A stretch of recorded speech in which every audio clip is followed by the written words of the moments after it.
The massive crystalline halls of the Galactic Council stretched endlessly in all directions, their walls pulsing with a soft blue light that made everything feel cold and distant. Today, that cold felt more like ice, as Ambassador Krelthik of the Vorthan Empire stood at the center podium, his four insectoid eyes scanning the assembled delegates from across the galaxy. Fear hung in the air like a toxic cloud. Representatives from hundreds of worlds sat in their designated sections, each species keeping to their own kind. The bird-like aviarians clicked their beaks nervously. The rock-skinned granites shifted their massive bodies with grinding sounds.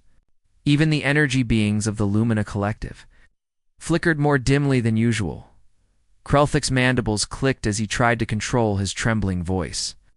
Honored delegates, the situation has grown worse. The Void Reapers have destroyed 7 more colonies in the past month alone. His words echoed off the crystal walls, each repetition sounding more hopeless than the last.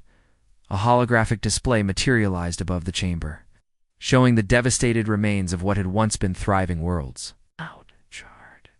Planets stripped of all life, space stations torn apart like paper, and debris fields where entire civilizations had once flourished. Our combined fleets cannot match their savagery, Krelthik continued, his forearms gesturing helplessly at the images. They don't just kill, they consume everything. Planets, stations, ships, even the corpses of the dead. Nothing satisfies. Their hunger, murmurs of despair rippled through the assembly. The Void Reapers had appeared from the dark space between galaxies like a plague of living nightmares. Their bioships looked more like giant insects than spacecraft, pulsing with organic armor and equipped with weapons that turned matter into energy for their endless feeding, from the back section reserved for younger species. A melodic but mocking voice cut through the gloom. Representative Yuldara of the Nexus Coalition stood gracefully, her purple skin shimmering with what might have been amusement. Her people had joined the council only 30 years ago and considered themselves progressive. Thinkers, perhaps we should ask the humans for help, she said, her tone dripping with sarcasm. I hear they grow excellent vegetables these days. Maybe they could provide the Void Reapers with a nice salad to calm them down. Nervous laughter scattered across the chamber like breaking glass. Many of the younger delegates joined in, their species having never experienced true galactic warfare. To them, humans were a curiosity a species that had somehow earned council membership despite being primitive farmers and artists. The laughter grew louder as other young representatives added their own jokes. Yes, perhaps they could bore the Void Reapers to death with their poetry, chuckled a delegate from the Helix Confederation.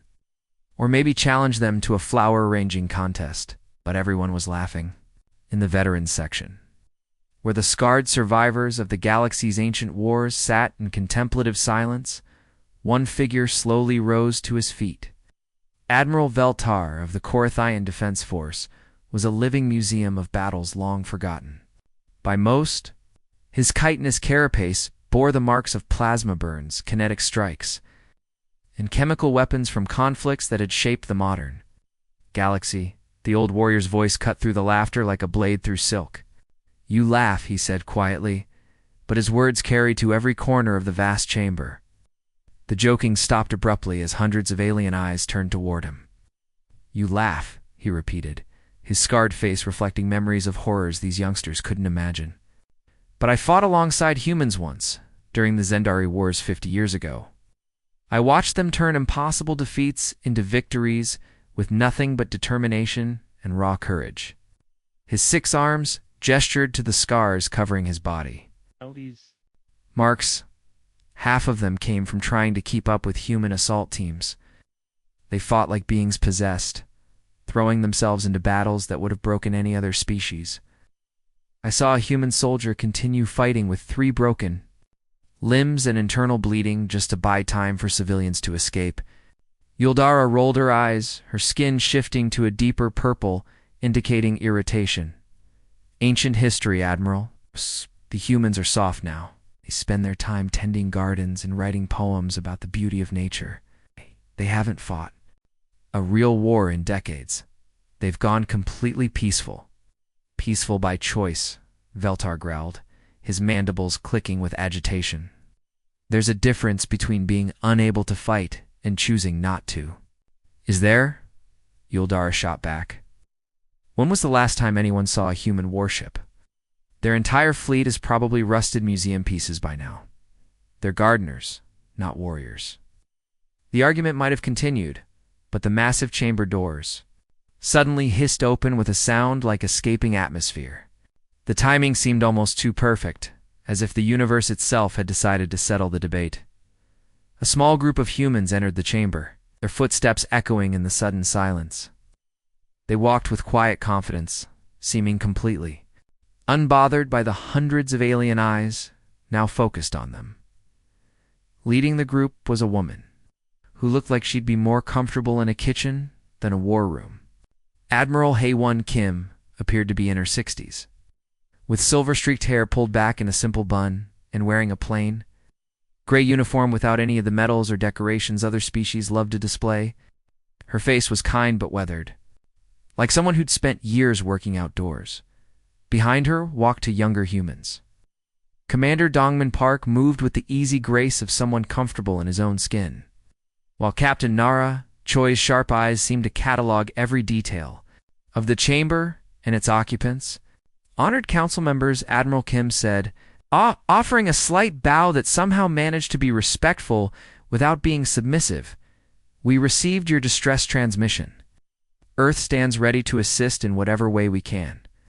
The chamber fell into a silence so complete that the humming of the life support systems seemed deafening. Here was the leader of humanity's defense forces, looking more like someone's grandmother than the commander of a military organization. Many delegates exchanged glances, their disappointment barely concealed. Krelthek cleared his throat, his diplomatic training warring with his growing desperation. Admiral Kim, we deeply appreciate your offer of assistance. However, this enemy requires decisive military action. Perhaps your people could provide medical supplies, or maybe help with refugee relocation. We understand perfectly, Admiral. Kim interrupted gently, her voice carrying the kind of quiet authority that made people listen. You need the Void Reapers eliminated completely. The question isn't whether we can help, it's how quickly you need it done. The casual confidence in her voice sent a chill through the assembly. This wasn't the response of a peaceful farmer. This was the voice of someone who understood exactly what eliminating an enemy species meant. Representative Yuldara's skin shifted to an angry red. With respect, Admiral, this isn't a police action against pirates or a border dispute with neighbors. The Void Reapers are an extinction-level threat. They've destroyed entire star systems. What could your peaceful little world possibly do against them? Admiral Kim's expression didn't change, but something cold flickered behind her eyes. The same thing we did to the Zendari Empire when they thought humans were easy prey. She paused, letting that sink in. The same thing we've done to every species that mistook our kindness for weakness. The temperature in the chamber seemed to drop several degrees. Even the younger delegates began to sense that they might have misjudged the situation entirely. 3 days after the council meeting, the twin suns of New Sol cast long shadows across the rolling farmlands that stretched to the horizon. The agricultural world looked like paradise, endless fields of crops swaying in the gentle breeze, farmhouses dotting the landscape like scattered jewels, and the sound of children playing in the distance. Admiral Haewon Kim knelt in her personal garden behind a modest farmhouse, her weathered hands deep in the rich black soil. The tomatoes around her grew in perfect rows, their bright red fruit catching the morning sunlight like tiny rubies. She moved with the careful precision of someone who had spent decades learning that patience always paid off. The garden was her sanctuary, the place where she came to think and remember. Each plant had been placed with purpose, each row planned. With military precision disguised as agricultural efficiency, the irony wasn't lost on her. She was planning war in a place dedicated to growing life. Lieutenant Junho Lee approached across the garden path, his boots crunching softly on the gravel. He was young, maybe 30, with the kind of nervous energy that came from carrying important news. His uniform was crisp and clean, marking him as someone who spent more time in offices than dirt. Admiral, he called softly, not wanting to startle her. The mobilization orders have been transmitted across all human colonies. Heiwen continued working with her plants, gently loosening the soil around a particularly large tomato plant. And the response? Gunho consulted his tablet, though his expression suggested he hardly needed to check the numbers. The reserves are responding faster than our most optimistic projections. It's almost like they were waiting for this moment. Recruitment centers are overwhelmed. We're actually having to turn people away. For the first time, Heiwen looked up from her garden. Her eyes held a mixture of sadness and determination that made Junho step back instinctively. 50 years is a long time to tend gardens, Junho. Long enough for the galaxy to forget who we really are. She stood slowly, brushing rich earth from her hands. But we never forgot ourselves. She walked to a small shed at the edge of her garden. To anyone watching, it looked like a simple storage building for farming tools. But when Heiwen pressed her palm against what appeared to be ordinary wood, hidden scanners activated. The wall slid aside with a soft hiss, revealing a communications center that would have impressed the Galactic Council's intelligence division. "Send the activation codes," she said simply. "All of them, across human space." The transformation began with the quiet efficiency that had once terrified the galaxy's enemies. On the farming world of New Terra, agricultural engineer Min-Su Park was explaining crop rotation to his students when his wrist communicator chimed with a specific sequence of tones. He paused mid-sentence, his expression shifting from teacher to something far more dangerous. "Class dismissed," he said calmly. "Please complete chapters 12 through 15 for tomorrow." But there wouldn't be a tomorrow for these lessons. As his students filed out, confused by the sudden change, Min-Su walked to his desk and pressed a hidden switch. The classroom floor opened, revealing a weapons cache that had been waiting 50 years for this moment. In the artist colony of New Busan, painter Sujin Yoon was putting finishing touches on a landscape when her easel chimed with the same sequence. She set down her brush and looked at the painting, a peaceful scene of rolling hills and gentle streams. It might be the last peaceful thing she created for a very long time. The hidden door in her studio led to a basement, filled with targeting computers and military-grade sensors. Sujin's artistic eye had always been perfect for spotting the details others missed. Now that talent would be used for identifying enemy weak points instead of capturing natural beauty. The pattern repeated across hundreds of worlds. Teachers became tactical analysts. Farmers became infantry specialists. Doctors became battlefield medics. Artists became reconnaissance experts. The galaxy had made the mistake of thinking that career change meant capability loss in the orbital shipyards. Around Earth, the real surprise waited. Vessels that had been written off as decommissioned museum pieces suddenly blazed to life with the kind of energy signatures that made space traffic control officers check their instruments twice. The ships looked old, their hulls bearing the scars and burns of battles fought decades ago, but appearances were deceiving. Captain Taehan Ryu stood on the bridge of the dreadnought Inchin's Fury, watching his crew move through pre-combat checks with practiced efficiency. The ship had been his grandfather's command during the Zindari Wars. Before that, his great-grandfather's, during the unification conflicts. 3 generations of his family had walked these corridors, and their presence seemed to linger in the air. "Sir," his tactical officer reported, Lieutenant Yoon Ji-song's fingers dancing across control panels that looked ancient but responded with modern precision. "All weapon systems are green. Engineering reports the new reactor is operating at optimal efficiency. The crew is ready for combat operations." Taehyun nodded, his eyes distant with memory. His grandfather had told him stories of these wars, tales of desperate battles and impossible victories. It signaled the fleet, he ordered. "Tell them what my grandfather told me before his first battle. We fight not because we hate what is in front of us, but because we love what is behind us." The message rippled through the assembling fleet, transmitted from ship to ship as more vessels emerged from what the galaxy had assumed were mothballed storage facilities. Destroyers, cruisers, carriers, and support vessels, all bearing the marks of ancient battles, but equipped with weapons that represented 50 years of continuous military research. at the staging area near the Centauri system, the human fleet began to gather in formations that would have impressed the galaxy's military historians. But to the alien observers watching from their council monitoring stations, the scene looked almost bizarre. Human crews moved between ships in small shuttles, visiting friends and family members on other vessels. Laughter echoed across the communication channels as old comrades reunited. Some ships had organized impromptu concerts, their crews singing traditional songs that had been passed down through generations of warriors. Observer Zixilin, of the Galactic Council's Intelligence Division, watched the human fleet through his monitoring station's main screen, his tentacles twitching with confusion. His species, the Observanty, prided themselves on understanding military behavior, but this defied all logic.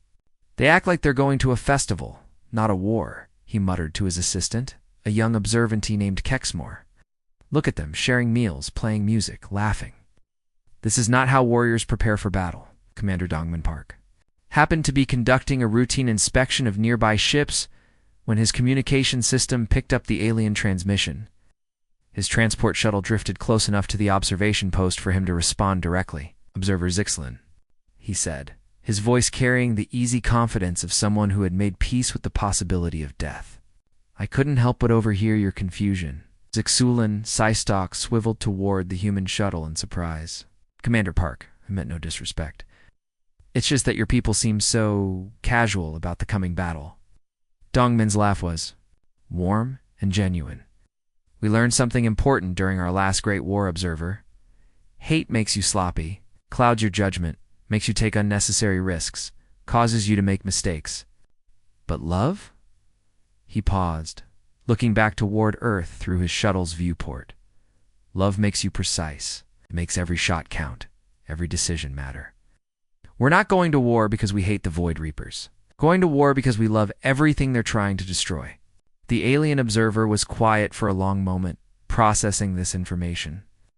"But surely you must feel some anger toward these creatures who have caused so much destruction." "Oh, we're angry," Dongman replied, and suddenly his voice carried an edge that made Zixilin's tentacles curl with instinctive fear. "We're furious. But we've learned to use that fury as fuel for our precision, not as an excuse for our sloppiness. The Void Reapers are about to learn the difference between a species that fights with rage and a species that fights with love."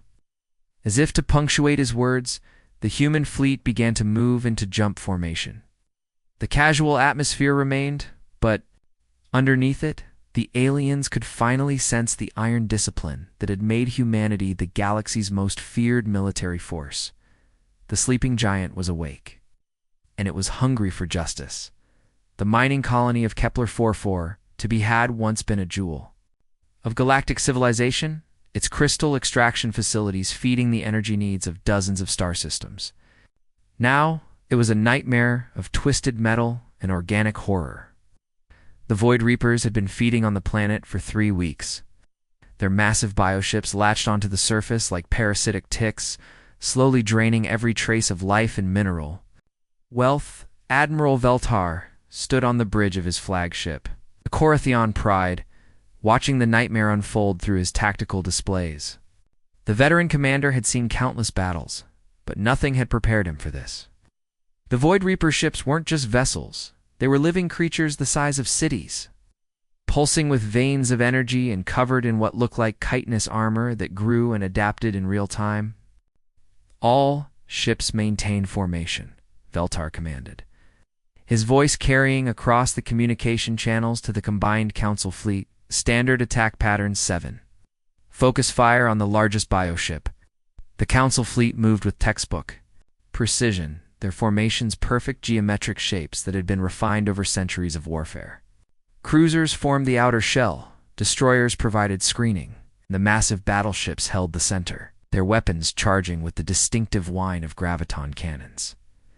It should have worked. Against any normal enemy, it would have been devastating.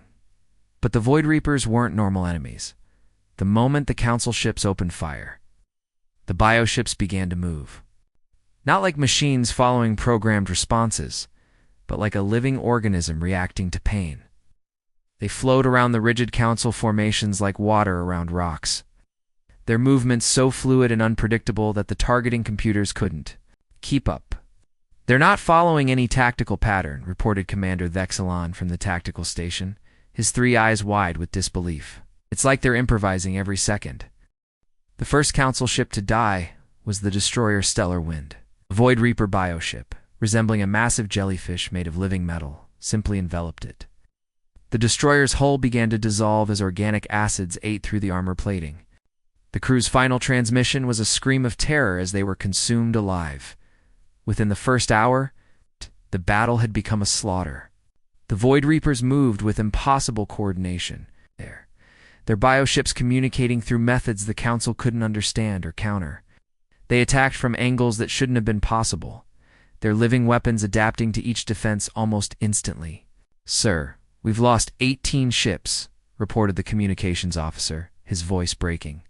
"The Nexus Pride is requesting permission to retreat. The Helix Guardian isn't responding to hails." Eltar watched another ship disappear into the maw of a bioship that looked like a giant flower made of teeth and hunger. His mandibles clicked with frustration and growing desperation. Everything he knew about warfare was useless against these creatures. "All ships fall back to secondary positions," he ordered, the words tasting like defeat.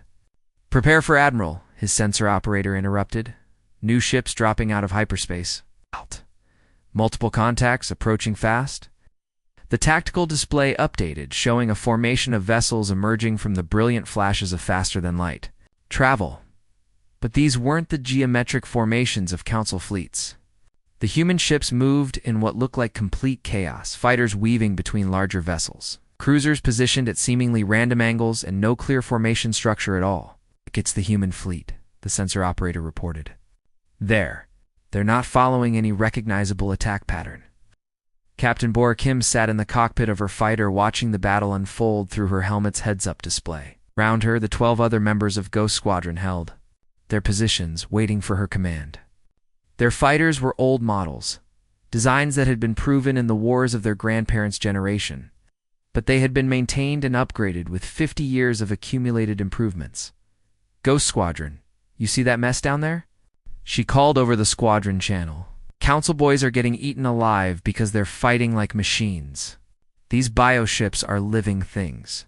They don't think like computers, they think like predators." "So how do we fight them, Captain?" asked Lieutenant Delsukim, his voice tight with anticipation. Biora smiled inside her helmet. "We think like predators too. Ghost Squadron, break formation.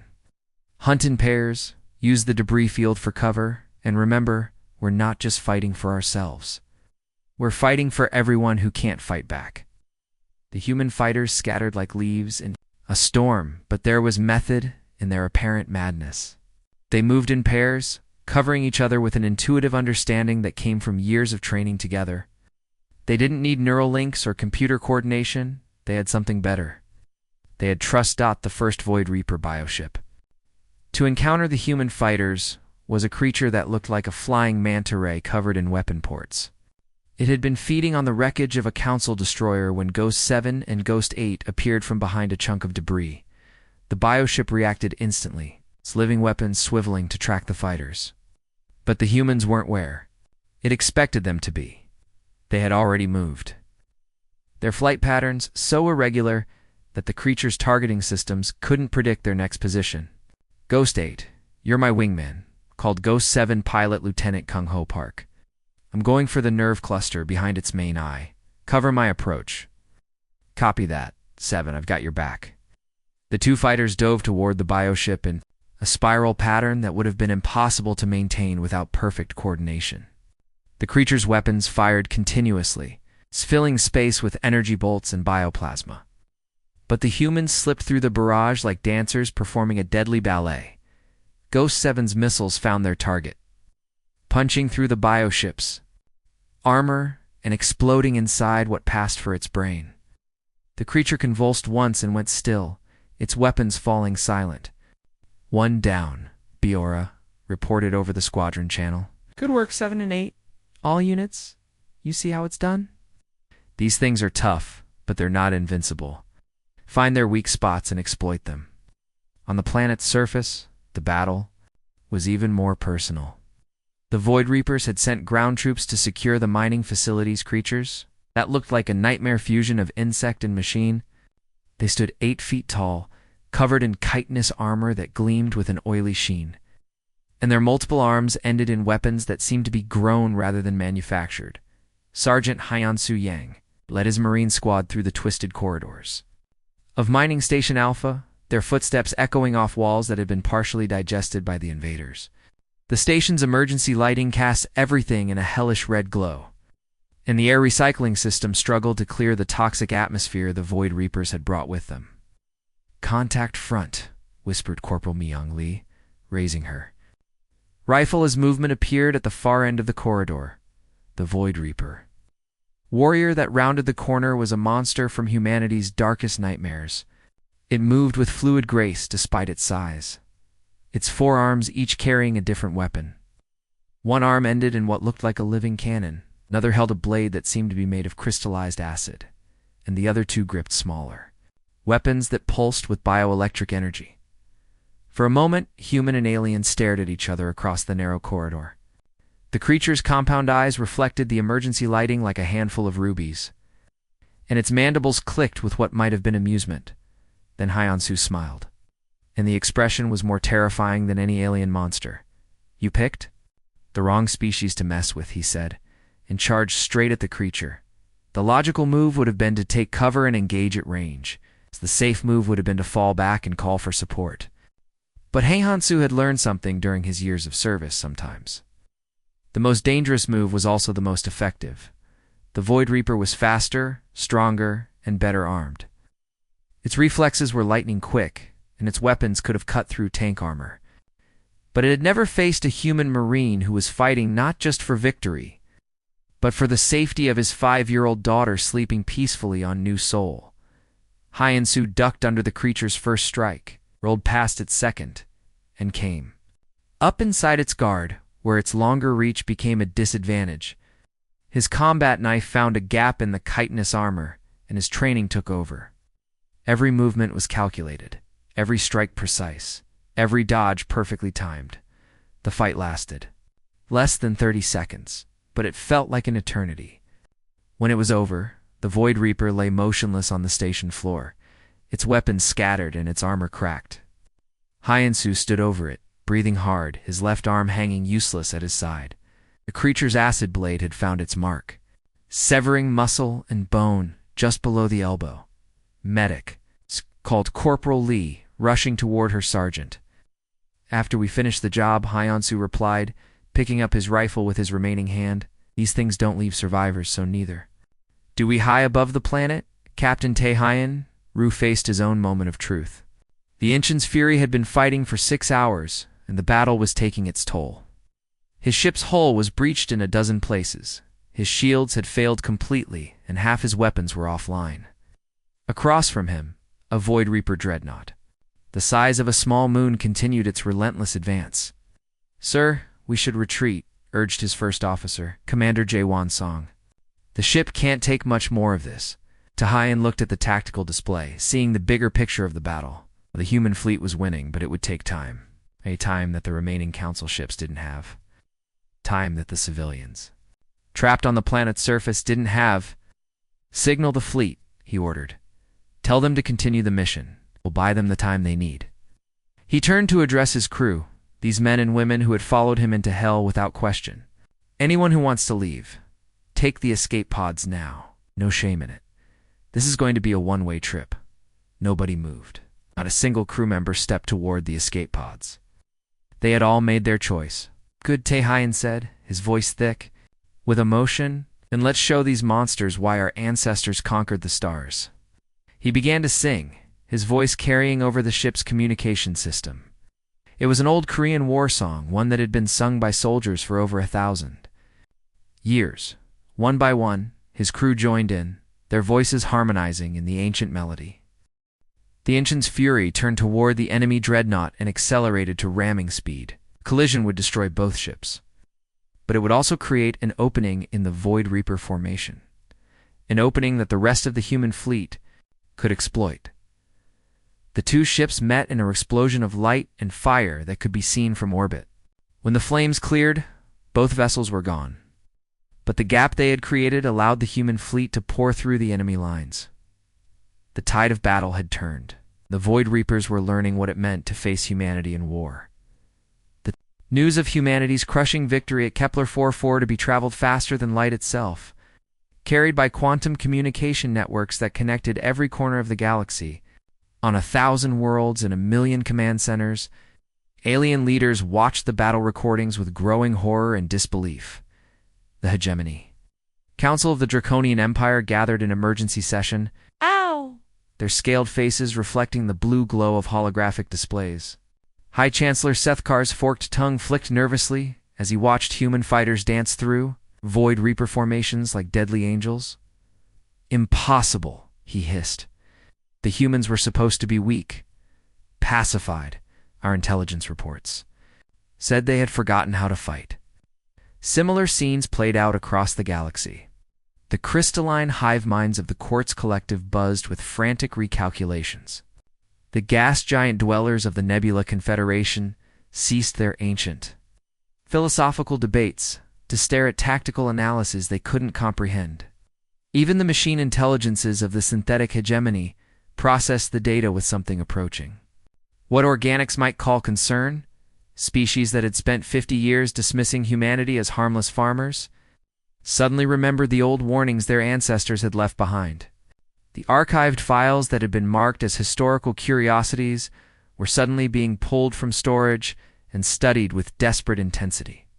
Admiral Hae-Won Kim stood in the command center of the massive battle station New Busan, her weathered hands clasped behind her back as she studied the three-dimensional, tactical display that filled the center of the room. The holographic map showed the entire Void Reaper territory, a cancer of darkness that had spread across 17 star systems, consuming everything in its path. Around her, human officers worked with the kind of quiet efficiency that had once terrified the galaxy. They moved with purpose, their conversations brief and precise, their plans forming with the inevitability of a closing trap. There was no wasted motion, no unnecessary words, no emotional outbursts. Just the cold, calculated preparation for the complete destruction of an enemy species. Commander In Ho-Jang approached the central display, his tablet filled with intelligence reports that had been gathered through methods of the Galactic Councils. Intelligence services couldn't match. His team had spent weeks infiltrating Void Reaper communications, mapping their territory and identifying their weaknesses. Admiral, we've completed our analysis of their home system, he reported, his voice steady despite the magnitude of what they were planning. 7 planets, all heavily fortified with bioorganic defense networks. Now the population centers are built into the planets themselves, like massive underground hives. He gestured to the display, and the holographic map zoomed in to show a system that looked like a nightmare version of a solar system. The planets pulsed with organic energy, their surfaces covered in what looked like living cities that breathed and moved with alien life. The concerning part, Inho continued, is that our deep space reconnaissance has confirmed they're using captured civilians as living shields. Millions of beings from dozens of species, all being held in the deeper levels of their hive cities. Council delegates who had been invited to observe the briefing shifted uncomfortably in their designated viewing area. Ambassador Krelthak's 4 eyes darted between the tactical display and the human officers, waiting for some sign of hesitation or moral conflict. They had expected the humans to be disturbed by this revelation, perhaps even to reconsider their assault plans. Instead, the humans simply adjusted their tactical parameters with the same efficiency they might use to plan a harvest schedule. Psychological warfare first, Admiral Hae-Won decided without hesitation. Lieutenant So-Young Kim, I want you to penetrate their communication networks. Let them hear what happened to their raiding fleets. Make them understand that they're not the hunters anymore. They're the prey. Lieutenant So-Young Kim nodded from her position at the cyber warfare station. Her fingers moved across holographic interfaces with the practiced skill of someone who had spent years learning to turn enemy technology against itself. Within minutes, she had located the primary Void Reaper communication networks. I'm in, Admiral, she reported. Their communications are bioorganic, but they still follow predictable patterns. I can inject our recordings into their network and ensure every Void Reaper in their territory hears them. Do it, Hay1 ordered. Within hours, every Void Reaper communication channel across 17 star systems carried the same terrifying message. The recordings of their warriors' final moments at Kepler 44, to be played in perfect clarity, the sounds of bioships being torn apart by human weapons, the death screams of creatures that had thought themselves invincible, and the cold, methodical efficiency of human forces as they systematically eliminated every Void Reaper in the system. The psychological impact was devastating. The Void Reapers had built their entire culture around being the ultimate predators, the consumers of worlds, the nightmares that lesser species fled from in terror. They had never faced an enemy that could turn their own savagery into a weapon. Of fear, Captain Youngsu Han commanded the first phase of the assault from the bridge of his stealth cruiser Silent Storm. His ships had been designed for exactly this kind of warfare, appearing from nowhere to strike at enemy supply lines, then vanishing before the enemy could respond. Target acquired, reported his tactical officer, Void Reaper supply convoy, carrying bioorganic materials to their outer defenses. All ships, attack pattern Delta, Youngsu ordered. Hit them hard, hit them fast, and leave nothing behind. The human ships materialized from the darkness like ghosts, their weapons already firing as they dropped out of stealth. The Void Reaper convoy never had a chance to respond. Within minutes, 12 bioships were reduced to drifting debris there, cargo scattered into the void. But it wasn't just the attacks that were devastating. It was the precision. Every strike was calculated to cause maximum disruption with minimum resources. The humans didn't waste ammunition or energy on unnecessary destruction. They identified the exact pressure points in the Void Reaper supply network and struck them with surgical precision. Council, Observer Plextron, watched the tactical displays from his monitoring station, his tentacles writhing with confusion and growing fear. His species, the Observanty, had been studying military tactics for centuries. But what the humans were doing defied every conventional understanding of warfare. How do they do it? He whispered to his aide. They fight like machines, calculating every move, but with more creativity than any artificial intelligence. It's like they can see patterns that don't exist yet. Commander Dongman Park, who had been coordinating the supply line attacks, overheard the comment through his communication system. He turned to address the alien observer directly, his expression serious. Observer Plexdoran, the difference is simple, he explained quietly. We don't fight to win battles. We fight to end wars. Every shot we fire, every life we take, every ship we destroy, it's all calculated to ensure that when this is over, it's truly over. We're not interested in temporary victories or negotiated settlements. We're interested in permanent solutions. Final assault on the Void Reaper homeworld was a masterpiece of tactical coordination that would be studied in military academies for centuries to come. While traditional Council forces would have launched a direct frontal assault, trying to overwhelm the enemy through superior numbers, the humans had a different approach. They struck from 7 different vectors simultaneously, each attack precisely, timed to exploit the enemy's responses to the others. When the Void Reapers reinforced their northern defenses, the humans struck from the south. When they tried to consolidate their forces, the humans split them apart with diversionary attacks. When they attempted to retreat to their deepest hive, cities, they found that the humans had already cut off their escape routes. Major Ji-hoon Song led the ground assault on the primary hive city, a massive organic structure that burrowed deep into the planet's crust like a living cancer. His forces moved through the twisted alien architecture with an efficiency that was almost supernatural, adapting to each new horror with the kind of flexibility that came from years of expecting the unexpected. The hive city was a nightmare of bioorganic technology, its walls pulsing with veins of energy, its corridors constantly shifting and changing like the inside of a living creature. Void Reaper defenders waited in ambush around every corner, their weapons growing from the walls themselves. But the humans had faced alien environments before. They adapted their tactics in real time, using the hive's own bioorganic systems against it. They learned to predict the wall movements, to anticipate the ambushes, to turn the living architecture into a weapon against its creators. Sir Ji-hoon's radio crackled with the voice of Lieutenant Sungmin Cho. "We found the civilian prisoners. They're in the deepest levels of the hive. But Sir... they're not just being held captive. They're being used as biological processors. The Void Reapers are literally feeding on their fear and pain to power their technology." Ji-hoon's expression didn't change, but something cold and final settled in his eyes.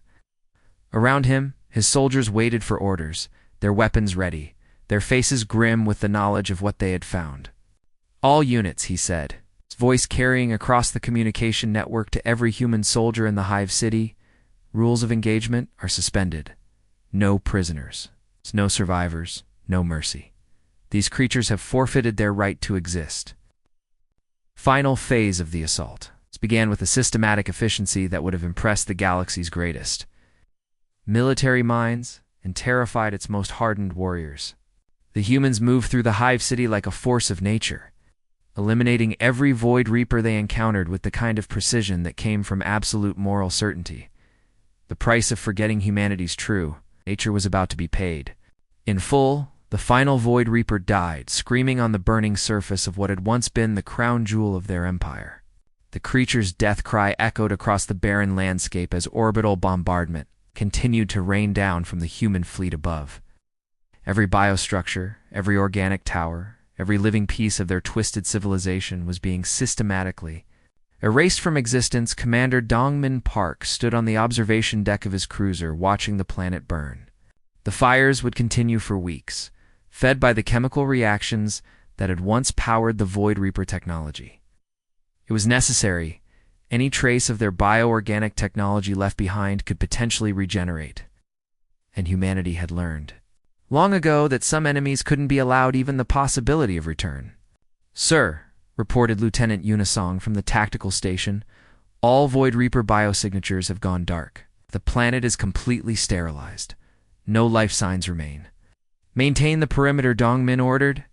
"Nothing leaves this system. Nothing.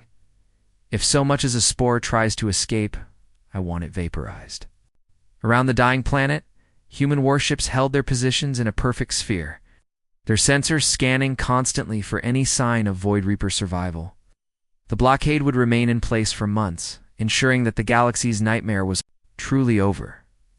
3 days later, aboard the massive Council flagship Unity of Stars, delegates from across the galaxy gathered for what should have been a celebration. The Great Assembly Hall was decorated with the banners of 100 worlds, and tables groaned under the weight of delicacies from 1,000 cultures. But the mood felt wrong, hollow somehow. The assembled aliens moved through the celebration with forced smiles and nervous glances. They spoke in hushed tones, their conversations punctuated by uncomfortable silences. Everyone was grateful that the Void Reaper threat was over, but they had all seen the recordings of humanity's final assault. They had witnessed the cold efficiency with which an entire species had been erased from existence. Representative Yuldera of the Nexus Coalition stood near one of the viewing ports, staring out at the human fleet that hung in perfect formation nearby. Her purple skin had lost its usual shimmer, and her hands trembled slightly as she held her ceremonial drink. "They're still out there," she whispered to Ambassador Krelthik, who had joined her at the window. "Just watching, waiting." Krelthik's 4 eyes followed her gaze to the human ships. They looked innocent enough from this distance, their hulls scarred from battle, but their weapons powered down. But everyone now knew what those ships were capable of when their crews decided that something needed to die. "Did you see the final battle reports?" Uldara continued, her voice barely audible. "They didn't just defeat the Void Reapers, they eliminated them completely. Every last one, down to the smallest organism. In 3 days, they turned an entire species into extinct." History. The ceremony began with Admiral Veltar giving a speech about galactic unity and cooperation. Council members from dozens of species took turns praising the human contribution to the victory, but their words felt hollow, spoken more from obligation than genuine celebration. Then Admiral Haewon Kim took the podium. and the entire chamber fell silent. She looked exactly the same as she had during that first meeting weeks ago, a simple woman in a plain uniform. Her gray hair pulled back in a practical bun, her hands showing the calluses of someone who worked in gardens rather than commanded fleets. But now everyone in the chamber knew what lay beneath that gentle exterior. "Friends," she began, her voice carrying easily through the vast space, despite its quiet tone. "You asked us to help eliminate a threat to galactic civilization, and we did. The Void Reapers are extinct. They will never again consume your worlds, terrorize your children, or threaten the peace you've built together." Murmurs of appreciation rippled through the crowd, but they sounded forced, mechanical. The delegates applauded because protocol demanded it. It's not because they felt like celebrating. HFY waited for the applause to die down before continuing. And when she spoke again, her tone carried a weight that made several aliens step back involuntarily. "But I want you to understand something important," she said, her eyes sweeping across the assembly. 50 years ago, when the Zendari Wars ended, you called us monsters. You said we were too violent, too dangerous to be trusted with advanced technology. You banned us from military research, restricted our fleet sizes, and told the galaxy that humanity needed to be contained. The chamber was so quiet that the hum of the life support systems seemed deafening. "You were right to fear us," HFY continued, and several delegates flinched at her words. "But you were wrong about why you should fear us." She gestured to the human officers standing behind her, men and women who had just participated in the complete extermination of an entire species, but who looked like teachers, farmers, and shopkeepers. "You thought our strength came from our anger, our hatred, our desire to dominate others? You believed we fought because we enjoyed violence? Because we wanted to conquer and rule. But our real strength comes from something else entirely. It comes from our love." The alien delegates exchanged confused glances. This wasn't what they had expected to hear. "I'd love for our families," HFY explained, her voice growing softer but somehow more intense. "Love for our friends, our communities, our way of life. Love for the quiet moments when children can play without fear, and farmers can tend their crops in peace, when artists can create beauty instead of weapons." She paused, letting her words sink in. "We chose peace not because we were weak, but because we understood the true cost of war better than anyone. We had seen what we were capable of, and we decided that the galaxy was better off if we used our hands to grow things instead of destroy them." Admiral Veltar, the grizzled veteran who had fought alongside humans decades ago, slowly rose from his seat. His scarred carapace caught the light as he struggled to find words. "Admiral Kim," he said, his voice thick with emotion, "after everything my generation said about your people, after we treated you like dangerous children who needed to be watched, why did you help us? Why did you risk your lives for species that had spent 50 years dismissing you as harmless farmers?" HFY's expression softened, and for a moment she looked like the grandmother many delegates had mistaken her for during their first meeting. "'Cause that's who we are, Admiral Veltar. We don't fight because we hate what's in front of us. We fight because we love what's behind us. And sometimes, what's behind us includes former enemies who've learned to become friends." She looked around the chamber one more time, meeting the eyes of delegates who had once mocked humanity's peaceful nature. "The galaxy is safe now. The Void Reapers are gone, and they won't be coming back. But I want all of you to remember this day. Remember that humanity chose to be gentle, chose to be peaceful, chose to tend gardens instead of graves. We made that choice freely, with full knowledge of our alternatives." The implications of her words hung in the air like smoke from a distant fire. "We're going home now," HFY said simply. "Back to our farms and our families, our art and our poetry.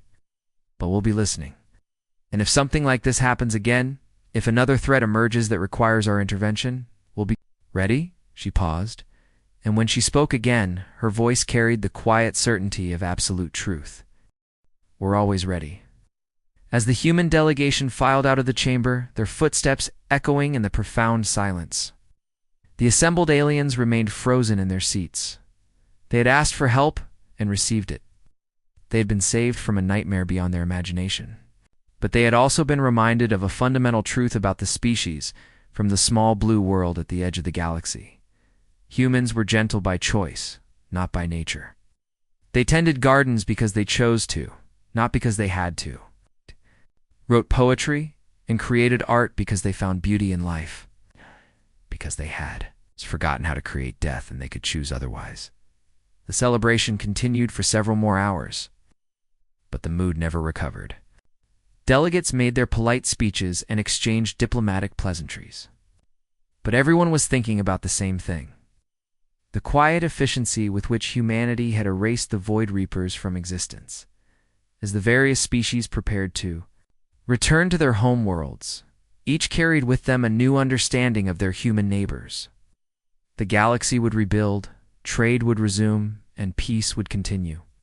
But never again would any species make the mistake of confusing human kindness for human weakness. The farmers would return to their fields, teachers to their classrooms, and the artists to their studios. But everyone now knew that beneath the soil of every human garden lay the potential for weapons that could crack planets. And behind every gentle smile was the memory of what humanity could do when the things they loved were threatened. The sleeping giant had awakened, done what was necessary, and returned to its peaceful slumber. But the galaxy would never forget the sound of its footsteps. The end.